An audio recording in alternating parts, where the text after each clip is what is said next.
So today we start with the next topic in excretion, that is the formation of urine. तो urine formation के लिए 3 processes जिम्मेदार हैं और इन processes को जैसे कि आपने इस क्लिपिंग में देख रहे हैं, इनके नाम हैं अल्ट्राफिल्ट्रेशन, सेलेक्टिव रीअब्जॉर्प्शन और सिक्रीशन। इन तीनों प्रोसेसेस को पढ़ना ज़रूरी है अगर हम यूरिन फॉर्मेशन का मैकेनिज़्म करना चाहते हैं। तो first we start with ultrafiltration. अब वैसे किडनी एक छलनी के समान होती है जो रिप्रेजेंट की जाती है इसके ग्लोमेरुलस के अंदर। Glomerulus is actually a network of blood capillaries, जहाँ से एफरेंट अंदर की तरफ आ रही हैं और ईफरेंट बाहर की तरफ ले जा रही हैं।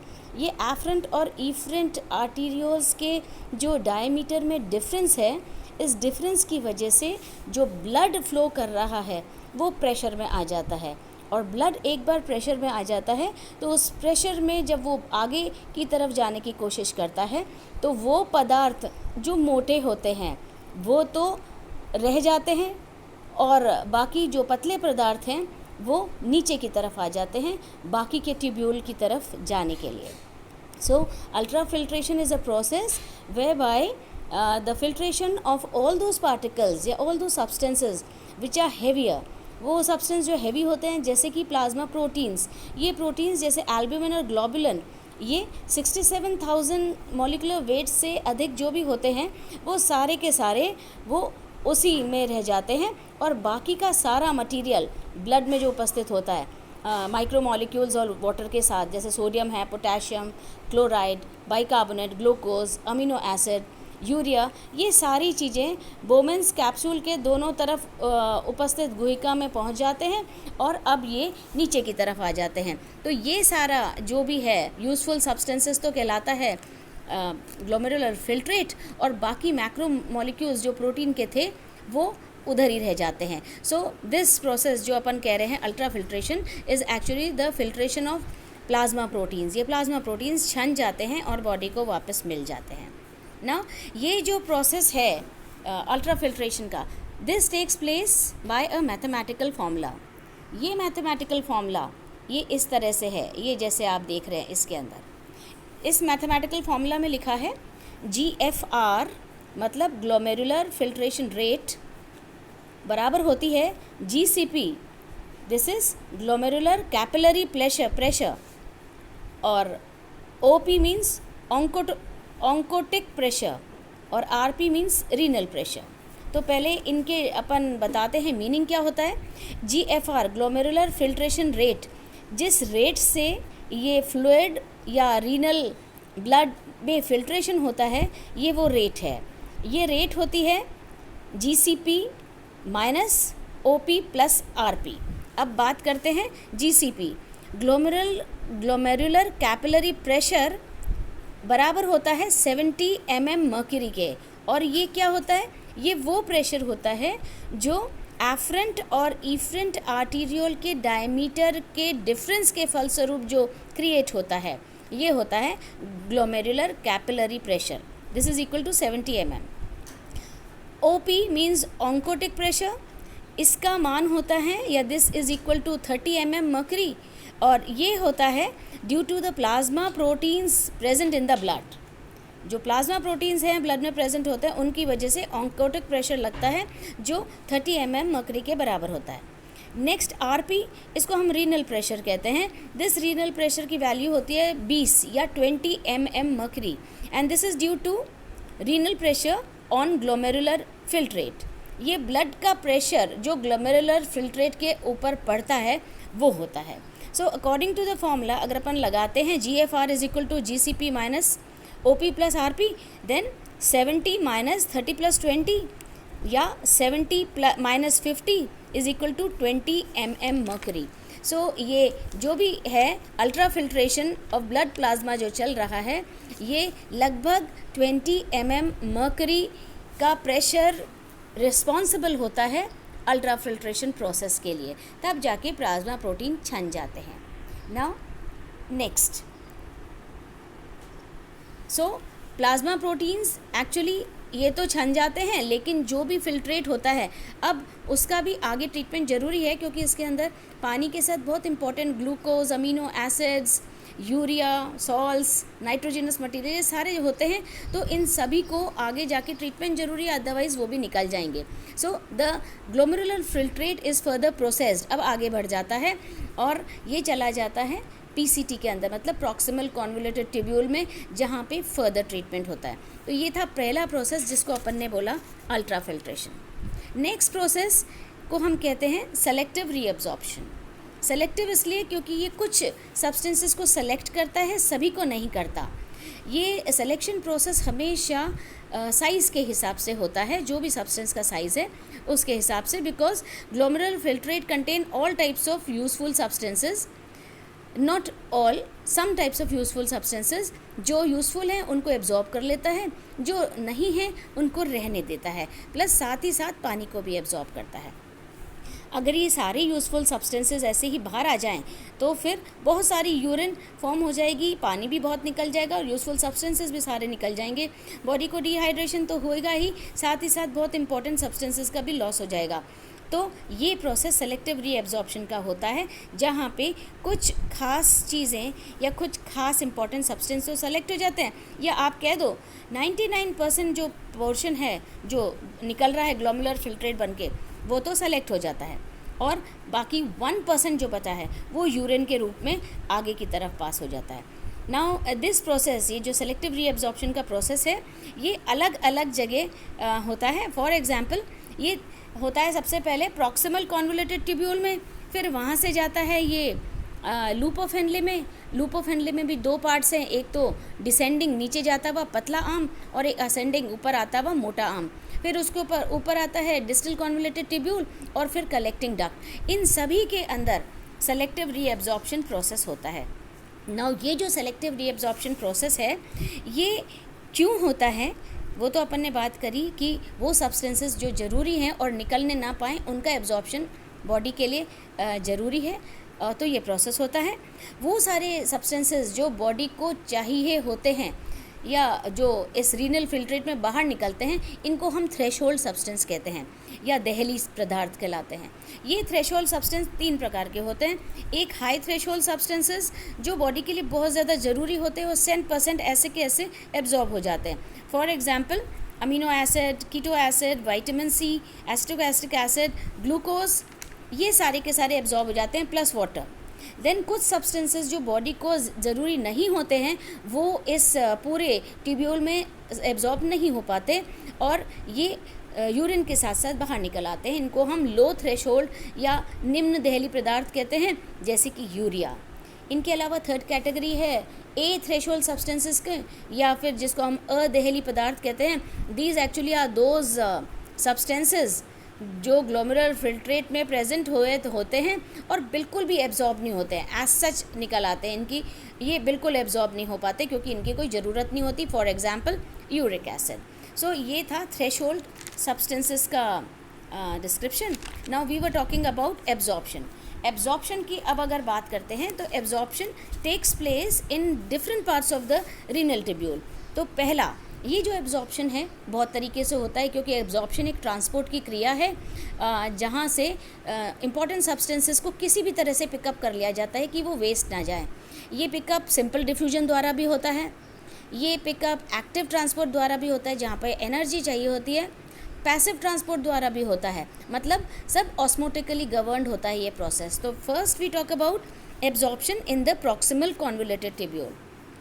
अपन ने पहले भी देखा था जब हम किडनी का स्ट्रक्चर कर रहे थे कि ये प्रॉक्सिमल कॉन्वोल्यूटेड ट्यूब्यूल एक्चुअली वो जगह है जो केवल ये ग्लोमेरुलस से बाहर निकलते ही ट्यूब्यूल का हिस्सा बनाते हैं। तो ये लूप ऑफ हेनले के जस्ट स्टार्ट में होता है। इस जगह इस ट्यूब्यूल के इस पार्ट में माइक्रोविलाई पाए जाते हैं जो ब्रश बॉर्डर के रूप में उपस्थित होते हैं। माइक्रोविलाई होने की वजह से इस सरफेस का एब्जॉर्प्टिव एरिया बहुत ज़्यादा बढ़ जाता है, और एब्जॉर्प्टिव एरिया बढ़ जाता है that means more substances can be absorbed because they have to pass through a major area. इस एरिया में इस एब्जॉर्प्शन को और ज़्यादा हेल्प करने के लिए, बढ़ाने के लिए माइटोकॉन्ड्रिया पाई जाती हैं। Mitochondria since they are present so they can help in the active transport of these substances because they furnish ATP.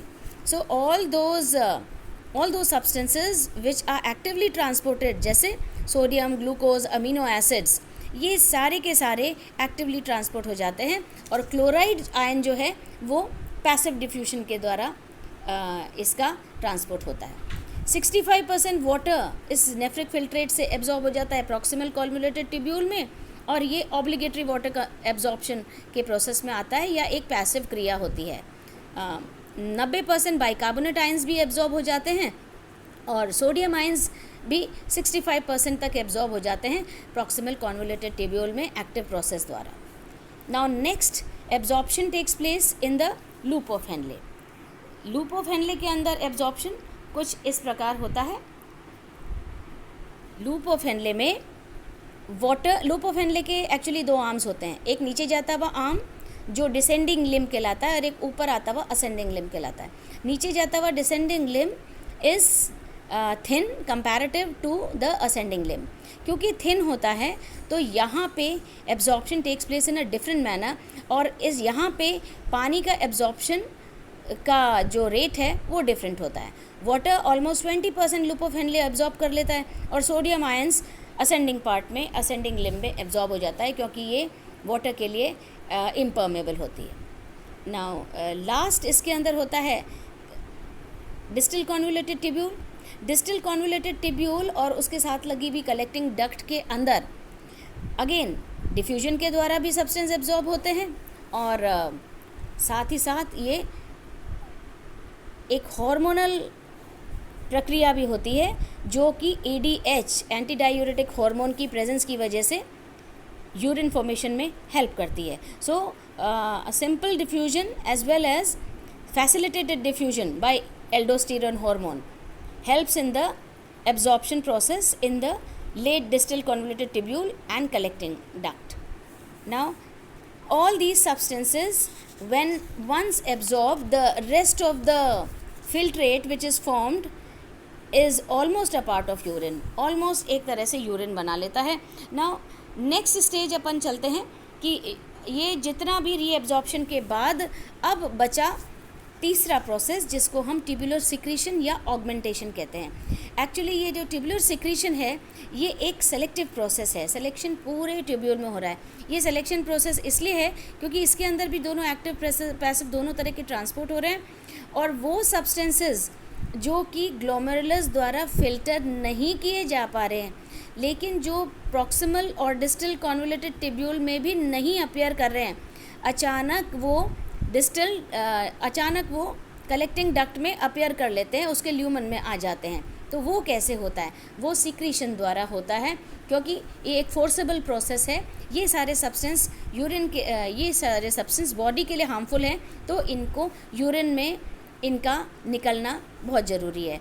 Also because kidneys are the main organs to maintain homeostasis in the body, तो ये homeostasis इन substances के बाहर निकलने के बाद ही maintain हो सकता है। सो ट्यूबुलर सिक्रीशन के अंदर पहले सिक्रीशन जो प्रॉक्सिमल ट्यूब्यूल में आता है उसमें क्रिएटिनिन निकलती है, और पेनिसिलिन, सैलिसाइक्लेट्स, पैरा अमीनो हिप्यूरिक एसिड, ये सारा निकलता है एक्टिव ट्रांसपोर्ट द्वारा। कुछ ऑर्गेनिक एसिड्स और बेसिस जैसे बाइल सॉल्ट्स, ऑक्सलेट्स, यूरेट्स और कैटेकोलामीन्स, ये जो एंड प्रोडक्ट्स हैं मेटाबॉलिज्म के, ये भी रिमूव होने चाहिए बॉडी के, और ये भी एक्टिव ट्रांसपोर्ट द्वारा निकल जाते हैं। कैसे? सिक्रीशन द्वारा, ट्यूबुलर सिक्रीशन द्वारा।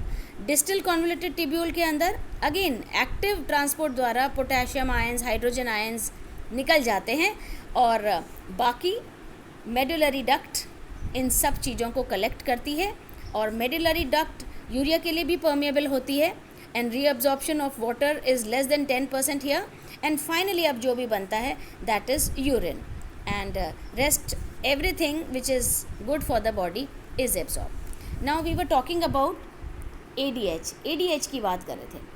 तो ADH actually anti diuretic hormone होती है, और ये होती है डिस्टल कॉन्वोल्यूटेड ट्यूब्यूल के एरिया में लोकेटेड रहती है, और इस हार्मोन का काम होता है कि जब भी हमारे बॉडी के अंदर वाटर कम हो जाता है या पानी की कमी हो जाती है, या body start suffering from dehydration, in that case ADH is activated, और एक्टिवेट होने के बाद ADH एक्चुअली ये जो टिब्यूल है, यूरिनरी टिब्यूल, इसकी परमेबिलिटी वाटर के लिए बढ़ा देती है। मतलब वाटर जो रीनल ये जो ग्लोमेरुलर फिल्ट्रेट में बहुत सारा निकल कर के नीचे आ रहा है लूप ऑफ हेनले में, वो एब्जॉर्ब होने लग जाता है PCT, DCT और लूप ऑफ हेनले द्वारा। जैसे जैसे वाटर एब्जॉर्ब होता है, क्योंकि जैसे जैसे ये ADH एक्टिवेट होती है वैसे वैसे वाटर एब्जॉर्ब होता चला जाता है। So if ADH is activated then lot of water becomes absorbed, as a result a concentrated urine is formed, lesser amount of urine is formed। और अगर बॉडी के अंदर पानी ठीक ठाक है तो यूरिन के प्रोसेस में ADH जितना भी स्टिमुलेट नॉर्मल अमाउंट से होगी, बाकी less rest left over to the urine formation process, normal amount of urine will be formed. और अगर बॉडी के अंदर पानी बहुत ज़्यादा हो जाता है तो उस पानी को ADH तब एक्टिवेट नहीं होती और पानी ऐसा बाहर निकल जाता है, क्योंकि डिहाइड्रेशन की तो कोई बात ही नहीं है, urine formation takes place. So in this manner खूब सारी यूरिन एक टाइम पे पूरे 24 आवर्स में बनती चली रहती है और टाइम टू टाइम बॉडी इसको बाहर धकेलता रहता है। And this is how you can see in this diagram. ये डायग्राम आपको दिखा रही है, ये प्रेशर डिफरेंस भी दिखा रही है और कैसे वाटर अंदर आ रहा है। ये प्रॉक्सिमल कॉन्वोलेटेड टिब्यूल से डिसेंडिंग लिम्ब में आता है, कैसे पानी अंदर आ रहा है, कहाँ पे पानी बाहर जा रहा है, कहाँ पे आयंस अंदर जा रहे हैं, ये पूरा डायग्राम आपको जूम करके दिखा रखा है। तो आप देखो किस प्रकार ये पूरा टिब्यूल अलग अलग आयंस के लिए अलग अलग प्रेशर के साथ अलग जगह एब्जॉर्प्शन कर रहा है, फिल्ट्रेशन कर रहा है और सिक्रेशन कर रहा है और यूरिन फॉर्म हो रही है।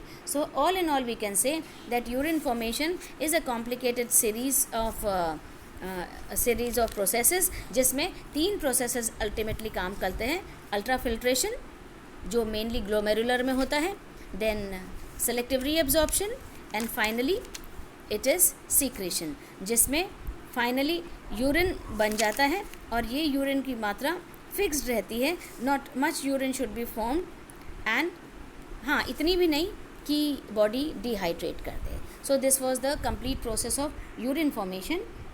So again we revise, urine formation is a process whereby 3 steps have to be conducted। glomerular filtration, जिसमें हमने वो फॉर्मूला दिया था कैसे ग्लोमेरुलर फिल्ट्रेशन रेट प्रभावित रहती है OP, RP और GF ग्लोमेरुलर प्रेशर से, और इसकी 20 mm रेट के साथ ये ब्लड से फिल्टर होने पाता है। Then next process, reabsorption of important substances in the blood takes place in the different tissue from time to time, and finally secretion of all those substances which are not required by the body and they also don't appear in the tubule, but they finally appear in the collecting duct and from there they are discharged to outside the body. This is how urine is formed. Thank you.